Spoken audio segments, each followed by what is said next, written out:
This is Bob Andelman, and you're listening to and hopefully watching the Mr. Media interview with filmmakers Jim Pasternak and Richard Marshall, whose new movie is Certifiably Jonathan, starring Jonathan Winters and Robin Williams. Now, guys, since Robin Williams burst onto the scene in the mid-1970s as Mork from Ork, Jonathan Winters has never been far from the conversation. And this film enjoys a very healthy dose of Robin interacting with Jonathan. What was it like to film them together? Well, it was like father and son in a way.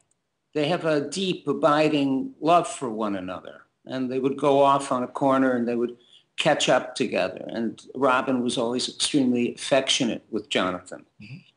And you can see the similarities in their rapid, lightning brain kind of comedy.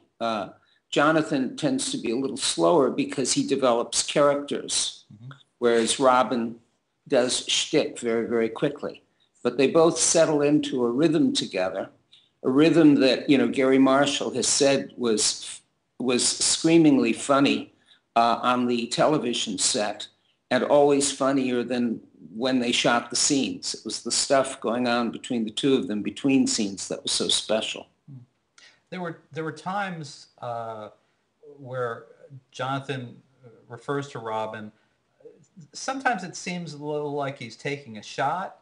Sometimes, and there's warmth there, but there's also a little acerbic taste as well. You couldn't always tell if he was grateful for the reverence that Robin has given him over the years, or if he was a little resentful that Robin had stolen his shtick. Both. I mean, he was bipolar. Yeah. And, I think he resented any comedians taking his shtick. And Robin's notorious, I'm told, like a sponge. Other comedians are very nervous about performing when he's around because Robin has a way of absorbing life and comedy. So there was some of that. I mean, there was a kind of competition, but mostly fatherly pride, which you can see in some of the scenes between the two of them in the film. I have the sense, and it's just me, but I have the sense that had Robin Williams not come along when he did and treated Jonathan Winters with the reverence and respect that he did over the last almost 40 years now, Jonathan Winters probably wouldn't be remembered by as many people because his career had kind of risen and set by the time Mork and Mindy came along. Well, that's certainly right about certain generations, of people. I think that the only reason why anybody between 35 and 50 know about Jonathan is because of Mork and Mindy. Well, also, Jonathan, there was a period in his life where he wanted to put all of his energy into his family. Going on the road doing stand-up, caused him to hallucinate. And so, he went in for treatment and he spent 8 months, in an asylum when it was, where he was treated and came out, feeling, really good and feeling really, really, really healthy. I forgot why I was talking about this. What were we talking about? Well, because at that point, his career could have ended easily at that as well, and until Stanley Kramer, right. offered him the role in Mad Mad World, and his wife said, "You have to take that role, or else you'll probably never work again." So, it may have peaked before Mork and Mindy, and I think you're right that Mork and Mindy, where Jonathan plays Mork's baby, really did invigorate his career. And then he was also on a series of shows. He was always welcome on The Tonight Show and was voted the favorite Tonight Show guest of all time. And was on Bonnie Hunt's show. And from time to time, he's also the voice of Papa Smurf. So, in the new Smurfs movie that's about to be released. Oh, really? Now that I didn't know. Yeah. I'm guessing, now we talked in the first segment about scripting or lack thereof in the film. I'm guessing that when these two, Winters and Williams, were together, you couldn't possibly tell them what to say or what to do. Well, we've actually had conversations with a couple of the directors from Mork and Mindy, and they both said, well, the writers hated both of them because once they got together, they would turn a 3-minute scene into a 45-minute scene, and then they couldn't figure out how to cut the thing. So, but he said it was the funniest stuff you'd ever seen. It was much funnier than the shows they were writing. Like us, we got the two of them together for an hour, and most of the material was so blue we couldn't put it in the film. Not that there wasn't some blue material in the film. Right. Yes, but it's Gosh. very, very human. Yeah. And Jonathan prides himself on having done clean humor all his life. Yes, we had to cut out a lot of a lot of words that he didn't like in the film. Yeah, he's only human, And then just one other thought about Jonathan has said to us several times in the past that he said, I don't think my career was as big as it could have been because people, producers, writers, they didn't trust me because I don't follow scripts very well. So, but he's a master improv. I mean, you can't get any better than Jonathan. That's just who he was. So yes, they were afraid that they couldn't control him. Actors in general are the one uncontrollable element on a set, and Jonathan was beyond control. and so there was this fear of craziness. And Jonathan's really, really proud of being crazy, and he thinks the world would be a lot better if other people were proud of being crazy too.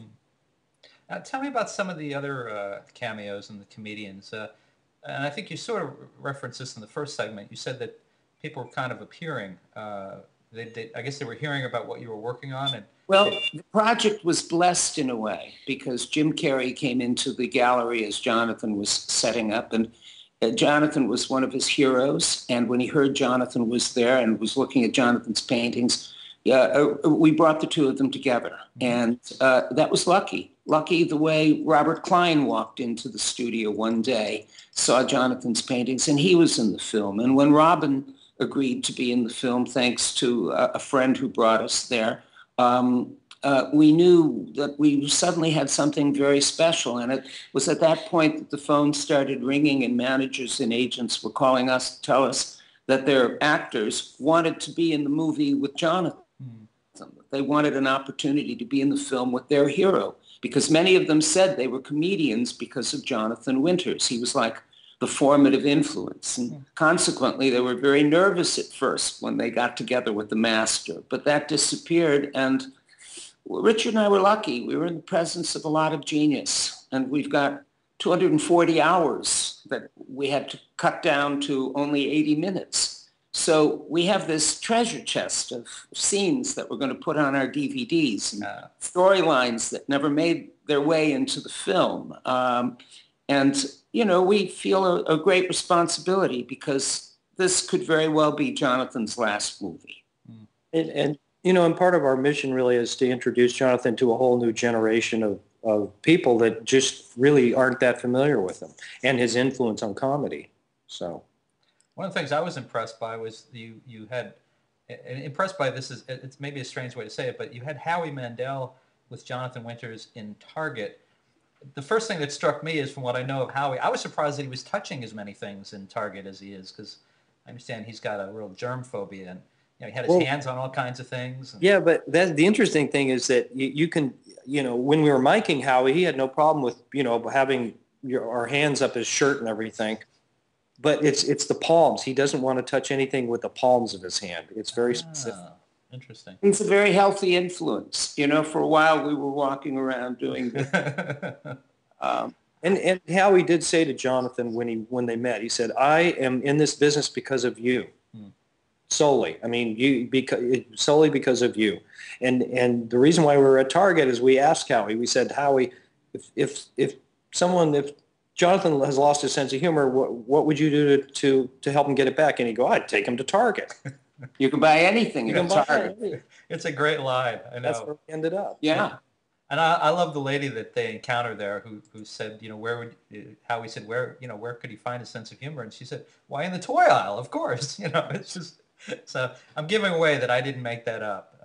That was that you actually saw the film, huh? I did see the film. That you could say you saw the film. I did. Well, I think it shows that I saw the film. Took some of my best lines from there. So before we have to wrap up, how is Jonathan today? I mean, one of the things it's kind of sad in the film is that his wife passed before the film was released. How is Jonathan today? He's not in good health. He's not in good health, and he was shaken by the death of his wife. They were married over 60 years, and his kids are having problems around him. And in a way, one of the reality structures that he relies on has sort of fallen apart. But I think he's last time we saw him, he really didn't look well. So we're hoping that he's mentally all there, believe me. He's very sharp still. He's working on a kid's book right now. For probably older kids. It's fairly dark. And he's about to have he's got a new CD that's going to be released in the next couple of months too. Comedy CD. And not only that, Certifiably Jonathan is opening all over the country. I mean, a lot of people are meeting Jonathan for the first time. And despite some mixed reviews, audiences love this film. We're always packed. And they have to schedule extra screenings at the festivals. It really is an audience film. And so we're excited about opening it at the Music Hall on April Fool's Day, hoping every fool in town will come and see the movie. It's playing in different parts of the country. And I really advise or hope people go to our Facebook page, Certifiably Jonathan, and click like, okay? And in 11 weeks, we've surpassed 82,000 fans. Wow. So there are a lot of people out there who really love Jonathan Winters, and it's great for all of us to see that.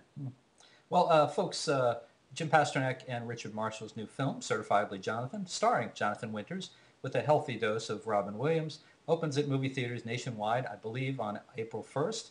And learn more about the film at certifiablyjonathan.com. Or as they mentioned, on Facebook. They're also on Twitter, and you can watch a chunk of the movie on YouTube. Get a taste of it. Jim Pasternak, Richard Marshall, thank you so much for joining us on Mr. Media today. Thank you. You're very welcome. And the film also has Sarah Silverman, Howie Mandel, Jimmy Kimmel, and a whole host of other stars. Plenty of people in this movie. You really should check this out. And for more original interviews with your favorite filmmakers, you can surf over to our main site, mrmedia.com, mrmedia.com. And if you enjoyed today's show, subscribe for free to Mr. Media via email, RSS, or iTunes, and you'll never miss a show. You can also listen with a piece of string and a tin can, as many in Hollywood do, in many locations. Show your support for Mr. Media by clicking on our sponsor ads or making a donation via PayPal to help defray the cost of producing the show. If you've got an idea for a guest, a comment on today's show, or would like to advertise on Mr. Media Radio, email me directly at bob@mrmedia.com. And you can follow Mr. Media on Facebook, Twitter, and YouTube. Well, thanks so much for joining us today, folks. We always appreciate you giving up a piece of your day, spending with us. Thanks for watching, everybody. Bye-bye.